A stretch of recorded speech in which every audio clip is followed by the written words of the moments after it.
ఇక సన్నం మంట మిన్నే ఇక మనకు కాలనే అంటే అన్నమతలు లేస్తాయి, లేకుండా ఇచ్చకపోవు. ఇప్పుడు కాలపోతేనే ఇచ్చకపోతాయి ఇట్లా కాలనే కదా ఇట్లా మరే వస్తుంది, కాలకపోతే మరే రాదు ఇక మనకు.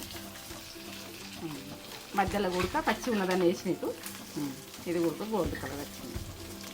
ఫిష్ బిర్యానీ అంటే చేయరాకి ఇబ్బంది పడతారు.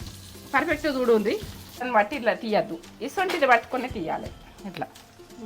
ఇది ఒక స్పూన్ ఉడక చెప్తున్నా. ఇక్కడ పచ్చిమిర్చి అక్కడక్కడ పచ్చిమిర్చి వచ్చి ఎంత బాగుంటుంది చూడు. ఎందుకంటే మీకు చెయ్యరాదు ఫిష్ బిర్యానీ ఎట్లా చెయ్యాలి అన్నోళ్ళకు ఇది నేను పర్ఫెక్ట్ చూపించిన.